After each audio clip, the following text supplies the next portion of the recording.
ಕಾರ್ಯಕ್ರಮ ಅಂತ ಹೇಳಿ ನಾನು ಭಾವಿಸಿದ್ದೇನೆ. ನನ್ನ ಜಿಲ್ಲೆಯ ಮುತ್ಸದ್ದಿ ರಾಜಕಾರಣಿಗಳಾಗಿ ಈ ರಾಜ್ಯ, ಈ ರಾಷ್ಟ್ರ, ಅಂತಾರಾಷ್ಟ್ರೀಯ ಮಟ್ಟದಲ್ಲಿ ಅವರದೇ ಆದಂತಹ ಒಂದು ಖ್ಯಾತಿಯನ್ನ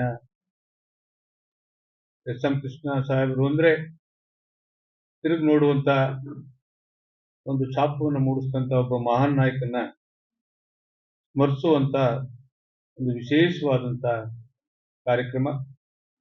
ಈ ಕಾರ್ಯಕ್ರಮದಲ್ಲಿ ನಮ್ಮ ಜೊತೆ ಹಿರಿಯರಾದಂತ ಸಾಹಿತ್ಯ ಸಾಂಸ್ಕೃತಿಕ ನೆಲೆಯಲ್ಲಿ ಯಾವುದೇ ಸರ್ಕಾರಗಳು ಅವರ ಮಾರ್ಗದರ್ಶನ ಪಡೆದು ಕಾರ್ಯಕ್ರಮಗಳನ್ನ ಮಾಡ್ತಿದ್ದಂಥದ್ದನ್ನ ನಮ್ಮ ನಾಯಕರಾದಂತಹ ಕುಮಾರಣ್ಣವರು 2006-7ರಲ್ಲಿ ಮುಖ್ಯಮಂತ್ರಿಗಳಾಗಿ ಜವಾಬ್ದಾರಿ ನಿರ್ವಹಿಸುವಾಗ ವಿಧಾನಸೌಧದ ಮುಂದೆ ಅವತ್ತು ನಡೆಸಿಕೊಟ್ಟಂತ ಒಂದು ಜನಪದ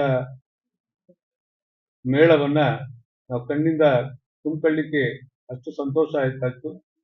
ಅಷ್ಟು ಮಟ್ಟಿಗೆ ಎಲ್ಲ ಇಲ್ಲಿಂದ ಅಮೆರಿಕ ದೇಶದ ತನಕ ಅವರ ಕಾರ್ಯಕ್ರಮಗಳು ಅಂದ್ರೆ ತುದಿಗಾಲಲ್ಲಿ ನಿಂತಿರ್ತಕ್ಕಂಥ ರೀತಿಯಲ್ಲಿ ಅವರ ಕಾರ್ಯಕ್ರಮಗಳನ್ನ ನಡೆಸ್ಕೊಂಡು ಇವತ್ತಿಗೂ ಬರ್ತಾ ಇರ್ತಕ್ಕಂಥ ನಮ್ಮ ಶ್ರೀನಿವಾಸ್ ಜಿ ಕಪ್ಪಣ್ಣ ಸಾಹೇಬ್ರವರೇ, ಹಾಗೆ ಜಿಲ್ಲೆಯ ಹಿರಿಯ ಅಧಿಕಾರಿಗಳಾಗಿ ನಿವೃತ್ತಿ ಜೀವನದಲ್ಲಿದ್ದರೂ ಸಕ್ರಿಯವಾಗಿ ಭಾರತೀಯ ಜನತಾ ಪಾರ್ಟಿನಲ್ಲಿ ಒಂದು ಮಹತ್ತರವಾದಂತಹ ಜವಾಬ್ದಾರಿಯನ್ನು ನಿರ್ವಹಿಸ್ತಾ ಇರ್ತಕ್ಕಂಥ ಡಾಕ್ಟರ್ ಸಿದ್ದರಾಮಯ್ಯ ಸಾಹೇಬ್ರವರೇ, ಈರ್ನಳ್ಳಿ ರಮೇಶ್ ಗೌಡ್ರೆ, ಇನ್ನೋರ್ವ ಈ ಕಾರ್ಯಕ್ರಮದಲ್ಲಿ ಭಾಗಿಗಳಾಗಿರ್ತಕ್ಕಂಥ ಹಿರಿಯರು ಆದಂತಹ ಮಾಜಿ ಶಾಸಕರಾದಂಥ ಸೀನಣ್ಣ ಅವರೇ, ಹಿರಿಯ ಅಭಿಮಾನಿ ಬಂಧುಗಳೇ, ಪತ್ರಿಕಾ ಮಾಧ್ಯಮದ ಸ್ನೇಹಿತರು, ನಾನಾದ್ರೂ ಈ ಕಾರ್ಯಕ್ರಮದಲ್ಲಿ ಭಾಗಿಯಾಗಿರ್ತಕ್ಕಂಥದ್ದು ತಂದೆಗೆ ಬಹಳ ಆತ್ಮೀಯವಾಗಿದ್ದಂಥವ್ರು ಎಸ್ ಎಂ ಕೃಷ್ಣ ಸಾಹೇಬ್ರವರು. ಈಗ ತಾನೇ ನನ್ನ ಕಪ್ಪಣ್ಣವ್ರ ಜೊತೆ ಮಾತಾಡ್ತಾ ಇರ್ತಾ ಇದ್ದೆ.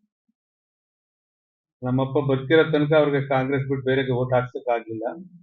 ನಮಗೆ ವೋಟಿಂಗ್ ಪವರ್ ಬಂದ್ಮೇಲೆ ನಾವು ಜನತಾ ಪಾರ್ಟಿ ಬಿಟ್ಟು ನಾವು ಕಾಂಗ್ರೆಸ್ ಓಟ್ ಹಾಕಕ್ ಆಗಿಲ್ಲ ಅಂತ ಅಷ್ಟು ಆತ್ಮೀಯತೆ ನಮ್ಮ ಅಪ್ಪ ಅವ್ರಿಗೂ ಎಸ್ ಎಂ ಕೃಷ್ಣ ಸಾಹೇಬ್ರವ್ರಿಗೂ ಇತ್ತು ಅಂತಕ್ಕಂಥ ಮಾತನ್ನ ಹೇಳ್ತಾ ಇದ್ದೆ.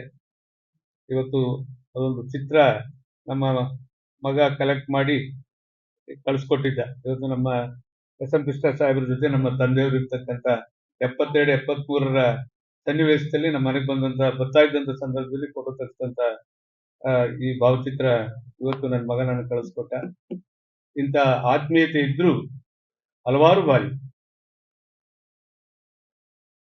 ನಾನು ಜಿಲ್ಲಾ ಪಂಚಾಯತ್ ಸದಸ್ಯನಾಗಿ ಇದ್ದಂತ ಸಂದರ್ಭದಲ್ಲಿ ಒಂದು ಸೀನಣ್ಣ ಅವರ ನೇತೃತ್ವದಲ್ಲಿ ಒಂದು ಬ್ಯಾಡ್ಮಿಂಟನ್ ನಮ್ಮ ಚೌಡೇರಿ ಮೆಮೋರಿಯಲ್ ಆಡಿಟೋರಿಯಂ ಮಾಡ್ಲಿಕ್ಕೆ ಕಾರ್ಯಕ್ರಮ ರೂಪಿಸಿದ್ರು. ಇಲ್ಲಿದ್ದಂತ ಹಿರಿಯ ಅಧಿಕಾರಿಗಳು ನಾವು ಕರ್ಲಿಕ್ಕೆ ಹೋದ್ವಿ. ಕರ್ಲಿಕ್ಕೆ ಹೋದಂತ ಸಂದರ್ಭದಲ್ಲಿ ನಾನು ಕಂಠಮೇಗೌಡರ ಮಗ ಅಂತ ಗೊತ್ತಾದ ತಕ್ಷಣ ಅವ್ರಿಗೊಂಥರ ಖುಷಿ. ಡೆಲ್ಲಿನಲ್ಲಿ ಕರೆದು ಕಾಫಿ ಕೊಟ್ಟು ಎಲ್ಲ ಮಾತಾಡಿ ನಾನು ಸರ್ ದೇವೇಗೌಡರ ಅಭಿಮಾನಿ ಅಂತ ಹೇಳಿದೆ. ನಾನು ದೇವೇಗೌಡರ ಅಭಿಮಾನಿನೇ, ಬಾಯಿಗೆ ರಾಜಕೀಯ ಮಾತಾಡ್ತೀವಿ ಅಂತೇಳಿ ಬೆನ್ತಟ್ಟಿ ಹೊತ್ತು ಕಳಿಸ್ತಂತ ಸನ್ನಿವೇಶವನ್ನ ನಾವು ಮರೀಲಿಕ್ಕೆ ಸಾಧ್ಯ ಇಲ್ಲ. ಕಣ್ಣ ಕೇಳ್ತಿದ್ದಾಗ ಇವತ್ತು ನಿಜಲಿಂಗಪ್ಪ ಅಂತ ಒಬ್ಬ ಮಹಾನ್ ನಾಯಕರು ವಿರೋಧ ಪಕ್ಷದ ನಾಯಕರ ಜವಾಬ್ದಾರಿ ನಿರ್ವಹಿಸುವಂತ ಸಂದರ್ಭದಲ್ಲಿ ಅವರ ಮಾತಿನ ಶೈಲಿಯನ್ನು ನೋಡಿ ಈ ರಾಜ್ಯವನ್ನ ಮುನ್ನಡೆಸುವಂತ, ಈ ರಾಷ್ಟ್ರವನ್ನ ಮುನ್ನಡೆಸುವಂತ ಒಬ್ಬ ಪ್ರಭಾವಿ ನಾಯಕನಾಗಿ ನೀನು ಬೆಳಿತೀಯ ಅಂತಕ್ಕಂಥ ಮಾತನ್ನ ಹೇಳ್ತಾ ಇದ್ರು ಅಂತಕ್ಕಂಥ ಮಾತನ್ನ ಸಿದ್ದರಾಮಯ್ಯ ಸಾಹೇಬ್ ಹೇಳ್ತಾ ಇದ್ರು. ನಾನ್ ಕಂಡಂತದ್ದು ಬಹುತೇಕ 1996-97ರಲ್ಲಿ ದೇವೇಗೌಡಜಿಯವರು ಪ್ರಧಾನಮಂತ್ರಿಗಳಾಗಿ ಕೆಳಗಿಳಿದಂತ ಸಂದರ್ಭ. ಅವ್ರನ್ನ ಪಿ ವಿ ನರಸಿಂಹರಾವ್ ಅವರು ದೇಶದ ಪ್ರಧಾನಮಂತ್ರಿಗಳಾಗಿದ್ರು. ದೇವೇಗೌಡಜಿಯವರು ರಾಜ್ಯದ ಮುಖ್ಯಮಂತ್ರಿಗಳಾಗುವಂತಹ ಸಂದರ್ಭದಲ್ಲಿ ಅವ್ರನ್ನ ಈ ರಾಜಕಾರಣ ಹೆಂಗೆ ಅಂತ ಹೇಳಿದ್ರೆ ಒಂದೊಂದ್ ಸಲದ ಹುಲ್ಲು ನಾಗರವಾಗೋಗುತ್ತೆ, ನಾಗರವು ಹುಲ್ಲಾಗೋಗುತ್ತೆ ಈ ರಾಜಕಾರಣದಲ್ಲಿ. ಈಗ ಮಾತಾಡ್ತಾ ಹೇಳ್ತಾ ಇದ್ರು. ಬಹುತೇಕ ಅಂತ ನೆನ್ನೆ ನಡೆದಂತ ರಿಸಲ್ಟ್ 5-6 ಸ್ಟೇಟ್ ಅಲ್ಲಿ 3 ಜನ ಮುಖ್ಯಮಂತ್ರಿಗಳು ಸೋತೋಗ್ಬಿಟ್ರು. ಹಂಗೆ ಅವತ್ತು ಬಹಳ ಮುಖ್ಯಮಂತ್ರಿಗಳಿಗೆ ಪೈಪೋಟಿ ಕೊಡುವಂತ ಈ ರಾಜ್ಯದಲ್ಲಿ ಮಹಾನ್ ನಾಯಕರಾಗಿ ಬೆಳೆದಿದ್ದು 94 ಚುನಾವಣೆಯಲ್ಲಿ ಅವ್ರ ಸೋಲನ್ನು ಒಪ್ಕೋಬೇಕಾದಂತ ಅನಿವಾರ್ಯತೆ, ಜನರ ತೀರ್ಪು ಬಂದಂತ ಸಂದರ್ಭದಲ್ಲಿ ಎಲ್ಲೋ ಒಂದು ಕಡೆ ದೇವೇಗೌಡಜಿಯವರು ಇಂಥ ನಾಯಕನಿಗೆ ಅನ್ಯಾಯ ಆಗ್ಬಾರ್ದಿತ್ತು ಅಂತಕ್ಕಂಥ ಮನಗಂಡು ಪಿ ವಿ ನರಸಿಂಹರಾವ್ ಅವರ ಜೊತೆ ಮಾತಾಡಿ ನನ್ನ ಹೆಚ್ಚುವರಿ ಮತಗಳಿದೆ, ಅದನ್ನ ನೀವು ಎಸ್ ಎಂ ಕೃಷ್ಣ ಅವರನ್ನ ನೀವು ಕ್ಯಾಂಡಿಡೇಟ್ ಮಾಡಿದ್ರೆ ರಾಜ್ಯಸಭೆಗೆ ನಾನು ನಮ್ಮ ಪಕ್ಷದಿಂದ ಸಹಾಯ ಮಾಡಿಸ್ತೀನಿ ಅಂತಕ್ಕಂಥ ವಾಗ್ದಾನ ಮಾಡಿ ಅವ್ರನ್ನ ಅಭ್ಯರ್ಥಿ ಮಾಡಿ ಮತ್ತೊಮ್ಮೆ ಅವ್ರನ್ನ ಇಂಥ ಮಹಾನ್ ನಾಯಕ ಲೋಕಸಭೆಯಲ್ಲಿ ಇರಬೇಕು ಅಂತಕ್ಕಂಥದ್ದನ್ನ ಕಳಿಸ್ಕೊಟ್ಟಂತಹ ದಿನಗಳನ್ನ ನನ್ನ ಕಣ್ಣು ಕಟ್ಟಾಗಿತ್ತು. ಅದೇ ಒಂದು ಸಂದರ್ಭ 1999ರಲ್ಲಿ ರಾಜ್ಯದ ಮುಖ್ಯಮಂತ್ರಿಗಳಾಗಿ ಎಸ್ ಎಂ ಕೃಷ್ಣ ಸಾಹೇಬರು ಜವಾಬ್ದಾರಿಯನ್ನು ಹೊತ್ತಂತ ಸಂದರ್ಭದಲ್ಲಿ ಹಲವಾರು ಸಂಕಷ್ಟಗಳನ್ನ ಅನುಭವಿಸ್ತಂಥದ್ದು ನಾವು ಕಣ್ಣಾರೆ ಕಂಡಿದ್ದೇವೆ. ಅದರಲ್ಲಿ ವಿಶೇಷವಾಗಿ ಡಾಕ್ಟರ್ ರಾಜ್ಕುಮಾರ್ ಅವರ ಅಪಹರಣ ಹೊತ್ಕೊಂಡು ಹೊಟ್ಟೋಗಿದ್ದಾನೆ ವೀರಪ್ಪನವರು. ಇಡೀ ರಾಜ್ಯ ಒಂದು ರೀತಿ ಬೂದಿ ಮುಚ್ಚಿದ ಕೆಂಡದ ರೀತಿ ಕಾವೇರ್ತಾ ಇದೆ. ಆ ಸಂದರ್ಭದಲ್ಲಿ ದೇವೇಗೌಡರು ಒಂದು ಪ್ರೆಸ್ ಮೀಟ್ ಕರೆದು ಮುಖ್ಯಮಂತ್ರಿಗಳನ್ನ ಎಸ್ ಎಂ ಕೃಷ್ಣ ಸಾಹೇಬ್ರನ್ನ ಡಿಪೆಂಡ್ ಮಾಡ್ಕೊಂಡು ಪತ್ರಿಕೆಯರೆಲ್ಲ ಮೇಲ್ ಬಿದ್ರು, ಏನು ನಿಮ್ಮ ಸ್ವಂತ ಮಟ್ಟದ ವಿಶಾಲತೆಯನ್ನು ಹೃದಯದಲ್ಲಿ ತುಂಬಿಕೊಂಡು ರಾಜಕಾರಣ ಮಾಡಿದಂಥವ್ರು.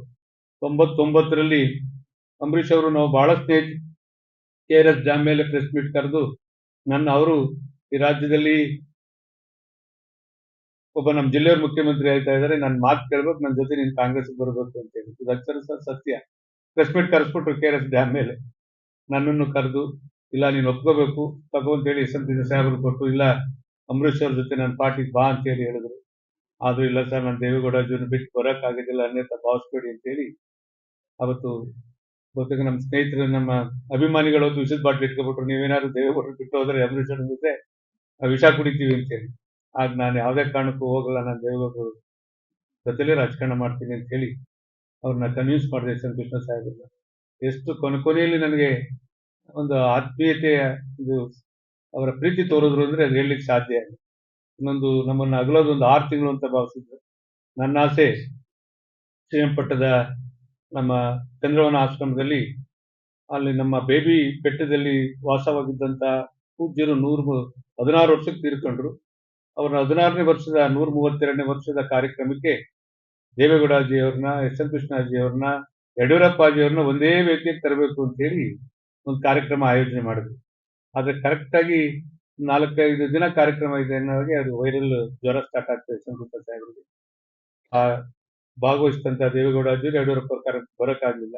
ಹುಷಾರಾದ್ಮೇಲೆ ಒಂದು ವಾರಕ್ಕೆ ನನಗೆ ಫೋನ್ ಮಾಡಿ, ನಾನು ಮೈಸೂರಿಗೆ ಬರ್ತಾ ಇದ್ದೀನಿ, ಬಾ ಅಲ್ಲಿ ಮಠಕ್ಕೆ ಬರ್ತೀನಿ ಅಂತೇಳಿ ಬಂದು ಒಂದು 2 ಗಂಟೆ ಇದ್ದು, ಅವತ್ತು ಅವರ ನಡವಳಿಕೆಯನ್ನು ನೋಡಿದ್ರೆ ಮಗುವಂತ ಮನುಷ್ಯ.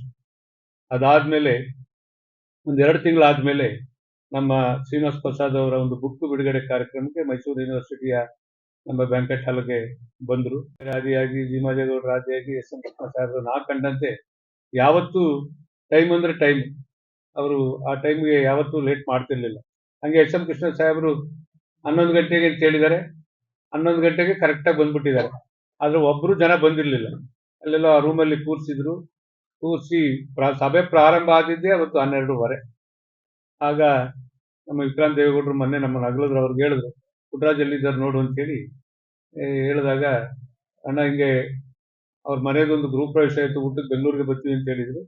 ತಕ್ಷಣ ಇಲ್ಲಿ ಊಟಕ್ಕೆ ಈಗ ನನ್ನ ಮನೆ ಕರ್ಕೊ ಹೋಗಕ್ಕಾಗಲ್ಲ, ಎಲ್ಲಿ ಅರೇಂಜ್ ಮಾಡೋದು, ಏನಿಲ್ಲ ಬನ್ನಿ ಮೆಟ್ರೋಪೋಲ್ ಅಲ್ಲಿ ಅವ್ರದ್ದೇ ಆದಂತ ಪ್ರಿಯವಾದಂತ ಹೋಟ್ಲು ಅಲ್ಲಿ ಅರೇಂಜ್ ಮಾಡ್ತೀವಿ ಅಂತ ಹೇಳಿ ಹನುಮಂತ ಹೋಟ್ಲು ಬಿರಿಯಾನಿ ತರಿಸ್ತು. ಎಷ್ಟು ಚೆನ್ನಾಗಿ ಸವಿದ್ರು ಅಂತ ಹೇಳಿದ್ರೆ ನಾನು ರೇಗಿಸ್ತೆ. ಅದ್ ಹೆಂಗೆ ಸರ್, ನೀವು ಮಾತ್ರ ಎಲ್ಲಾ ಆಕ್ಟಿವಿಟೀಸ್ ಅಲ್ಲಿ ಇದೀರಿ, ದೇವೇಗೌಡರು ಬರೀ ಸೊಪ್ಪು ಮುದ್ದೆ ಅಂತಾರೆ, ನಿಮ್ಮಷ್ಟು ತಾಕತ್ತಿಲ್ವಲ್ಲ ಅಂತ ಹೇಳಿ. ಅಯ್ಯೋ ಪುಟ್ಟರಾಜ್ ಒಂದು ಕಥೆ ಹೇಳ್ತೀನಿ ಅಂತ ಹೇಳೋದು. ಅವ್ರು ಮೊದಲನೇ ಬಾರಿ ಕೇಂದ್ರ ಸಚಿವರಾಗಿ ಜವಾಬ್ದಾರಿ ನಿರ್ವಹಿಸುವಂತ ಸಂದರ್ಭದಲ್ಲಿ ಅವ್ರ ಮಗಳ ಇನ್ವಿಟೇಷನ್ ಕೊಡಕ್ ಬಂದ್ರು. ಬರ್ತೀನಿ ಮೆಸೇಜ್ ಕೊಟ್ರು, ಮಧ್ಯಾಹ್ನ ಊಟಕ್ಕೆ ಬನ್ನಿ ಸರ್ ಅಂತ ಹೇಳ್ದೆ. ಬಂದಾದ್ಮೇಲೆ ನನ್ನ ಸಿಸ್ಟರ್ ಮನೆಗೆ ಹೇಳಿ ಒಳ್ಳೆ ಸೊಪ್ಪು ಸಾರು ಮುದ್ದೆ ಮಾಡಿ ಬಳಸ್ತೇವೆ, ಇವ್ರಿಗೂ ಗೊತ್ತಿತ್ತಲ್ಲ ಬಂಡವಾಳ ನನಗೆ. ಅಯ್ಯೋ ಇದೇ ನಿಮ್ಮನೆ ಸೊಪ್ಪು ಸಾರು ಮುದ್ದೆ ಅಂದ್ರು. ಇಲ್ಲ ಹಿಂಗೆ ಎಲ್ಲ ಅರೇಂಜ್ ಮಾಡ್ದೆ ನೀವು ಬರ್ತೀವಿ ಅಂತ ಗೊತ್ತಾಗ ಹೇಳೋದಲ್ಲ ಸರ್, ನಾವು ಮಂಡ್ಯದವರು ಅಂತ, ನಾವು ಯಾವಾಗಲೂ ರಾಗಿ ಮುದ್ದೆನೆ ಉಣ್ಣೋದು ಅಂತ ಹೇಳಿ ದೇವರು ರೇಸೋದಲ್ಲ ಸರ್ ನನಗೆ ಹೇಳ್ಕೊಂಡು. ಅಷ್ಟರ ಮಟ್ಟಿಗೆ ಅವರ ಆತ್ಮೀಯತೆ, ಪ್ರೀತಿ, ಆಶೀರ್ವಾದ ನಮ್ಮ ಮೇಲಿತ್ತು. ಅದೆಲ್ಲ ಅವರು ನಮಗಿಂತ ಹೆಚ್ಚಿನ ಒಡನಾಳಿಯಾಗಿ ಕೆಲಸ ಮಾಡಿದಂತ ನಮ್ಮ ರಾಮಲಿಂಗಣ್ಣ ಎಲ್ಲ ಪ್ರಮುಖ ನಾಯಕರಲ್ಲಿ ಇದ್ದಾರೆ. ಆ ಕಾರಣದಿಂದ ಅವ್ರ ಬಗ್ಗೆ ಹೇಳ್ತಾ ಹೋದ್ರೆ ಒಂದು ದಿನ ಬೇಕು. ಅಷ್ಟರ ಮಟ್ಟಿಗೆ ಸಾಹಿತ್ಯ, ಸಂಗೀತ ಅಂದ್ರೆ ಅವ್ರಿಗೆ ಪಂಚಪ್ರಾಣ. ಮೊನ್ನೆ ವಿಡಿಯೋ ವೈರಲ್ ಆಗ್ತಾ ಇತ್ತು, ಯಾವ್ದೋ ಭಾಗ್ಯದ ಲಕ್ಷ್ಮೀ ಬಾರಮ್ಮ ಅಂತಕ್ಕಂಥದ್ದನ್ನ ಒಬ್ಬ ಮುಸ್ಲಿಂ ಕವಿ ಹಾಡುವಂಥದ್ದನ್ನ ಬಹುತೇಕ ಒಂದು 10 ವರ್ಷ ಆಯ್ತು, ಜಾಸ್ತಿ ಆಗಿರ್ಬೇಕು, ಅಷ್ಟು ನಕ್ಕಿರ್ತಕ್ಕಂಥದ್ದನ್ನ ಕಾರ್ಯಕ್ರಮದಲ್ಲಿ ಆ ವಿಡಿಯೋ ನೋಡ್ತಾ ಇದ್ದೆ. ಅಷ್ಟರ ಮಟ್ಟಿಗೆ ಯಾವುದೇ ವಿಚಾರದಲ್ಲಿ, ಇವತ್ತು ನಾವು ಅಮೆರಿಕಕ್ಕೆ ಹೋಗಿದ್ವು, ಅವ್ರಿಗೆ ಬಹಳ ವಿಶೇಷ ಅಂದ್ರೆ ನಮ್ಮ ಮಳವಳ್ಳಿ ತಾಲೂಕಿನ ಬೆನಮನಹಳ್ಳಿ ಬೆನ್ ಚಿಕ್ಕಸ್ವಾಮಿ ಅವ್ರು ಹೋದ್ರೆ ಅವರ ಆತಿಥ್ಯನೇ ಅವ್ರಿಗೆ ಬೇಕಾಗಿತ್ತು. ಅವ್ರ ಎತ್ತು ಬೆನ್ ಯಾವಾಗ ಬಂದೇನು ಅವ್ರ ಜೊತೆ ಹೋದ್ರು. ಅವರು ಎಸ್ ಎಂ ಕೃಷ್ಣ ಸಾಹೇಬರು ಮಲಗ್ತಿದ್ದಂತ ವೈಟ್ ಹೌಸ್ ಮುಂಭಾಗ ಮಲಗ್ತಿದ್ದಂತ ಮೊನ್ನೆ ಟ್ರಂಪ್ ಅವ್ರಿಗೆ ಸೂಟ್ ಔಟ್ ಆಯ್ತು, ನಿಮ್ಗೆ ಎಲ್ಲ ಟಿವಿ ನೋಡಿದೆ. ಅದೇ ಹೋಟ್ಲಲ್ಲಿ ಎಸ್ ಎಂ ಕೃಷ್ಣ ಸಾಹೇಬರು ಮಲಗ್ತಿದ್ದಂಥದ್ದು. ರಾಜ್ಯದ ಮುಖ್ಯಮಂತ್ರಿಗಳಾಗಿ ಕುಮಾರಣ್ಣವ್ರು ನಾವೆಲ್ಲ ಹೋದಾಗ ಆ ಬೆನ್ನವರು ಎಸ್ ಎಂ ಕೃಷ್ಣ ಸಾಹೇಬ್ರನ್ನೇ ಕುಮಾರಣ್ಣವ್ರು ರಿಸರ್ವ್ ಮಾಡಿ ಅಲ್ಲಿ ಮಲಗಿಸಿದ್ರು. ಅಷ್ಟರ ಮಟ್ಟಿಗೆ ಎಲ್ಲೇ ಹೋದ್ರು ಅವ್ರದೇ ಆದಂತ ಒಂದು ವ್ಯಕ್ತಿತ್ವವನ್ನ ರೂಢಿಸ್ಕೊಂಡಂತ ಒಬ್ಬ ಮಹಾನ್ ನಾಯಕ. ವಿಶೇಷವಾಗಿ ನಾವು ನಮ್ಮ ಜಿಲ್ಲೆಯ ಒಂದು ದೊಡ್ಡ ಮಟ್ಟದ ಒಬ್ಬ ನಾಯಕನ ನಾವು ಕಳ್ಕೊಂಡಿದ್ರು. ಅವರ ವಿಚಾರಧಾರೆಗಳು ಯಾವತ್ತೂ ನಮ್ಮ ಜೊತೆ ಇದೆ. ಆ ಒಂದೆರಡು ಹೆಜ್ಜೆಗಳನ್ನ ಅವ್ರು ನಡೆದು ಬಂದಂತ ದಾರಿನಲ್ಲಿ ನಾವೆಲ್ಲ ನಮ್ಮ ಯುವ ರಾಜಕಾರಣಿಗಳು ನಡೆಯೋಣ ಅಂತಕ್ಕಂಥ ಮಾತನ್ನು ಹೇಳ್ತಾ, ಇವತ್ತು ಈ ಕಾರ್ಯಕ್ರಮಕ್ಕೆ ನಮ್ಮ ಪ್ರೊಫೆಸರ್ ಜಯಪ್ರಕಾಶ್ ಗೌಡ್ರು ಆದೇಶ ಕೊಟ್ಟ ಮೇಲೆ ನಾವು ಇಲ್ಲ ಅನ್ನೋ ಹಾಗಿಲ್ಲ. ಅದರಲ್ಲೂ ಎಸ್ ಎಂ ಕೃಷ್ಣ ಸಾಹೇಬ್ರ ಕಾರ್ಯಕ್ರಮ ಅಂದಮೇಲೆ ನಾನು ಬಂದು ಹೋಗ್ತೀನಿ ಅಂತ ಹೇಳಿ ಬಂದಿದ್ದೇನೆ. ನಮಗೆ ನಾಳೆ ನಾಡಿದ್ದು ಒಂದು ದೊಡ್ಡ ಮಟ್ಟದ ನನ್ನ ಪಕ್ಷದ ಕಾರ್ಯಕ್ರಮ ಪಾಂಡವಪುರದಲ್ಲಿ ಇರ್ತಕ್ಕಂಥ ಹಿನ್ನೆಲೆಯಲ್ಲಿ ನಾನೇ ರಿಕ್ವೆಸ್ಟ್ ಮಾಡಿದೆ, ಮೊದಲು ನಾನು ಮಾತಾಡಿ ಹೊರಡ್ತೀನಿ ಅಂತ ಹೇಳಿ. ಮಾತಾಡುವಂತ ಇನ್ನೂ ಪ್ರಮುಖರು ಎಲ್ಲ ವಿಚಾರಗಳನ್ನ ಮಾತಾಡೋರಿದ್ದಾರೆ. ಇದು ಈ ಕಾರ್ಯಕ್ರಮ ನಡೆದೆಲ್ಲರೂ ಯಶಸ್ಸುಗೊಳಿಸ್ಕೊಡ್ಬೇಕು ಅಂತ ಹೇಳಿ ನನ್ನ ಮಾತು ಮುಗಿಸಿ ಸಭೆಯಿಂದ ನಿರ್ಗಮಿಸ್ತಾ ಇದ್ದೀನಿ. ಎಲ್ಲರಿಗೂ ನಮಸ್ಕಾರ.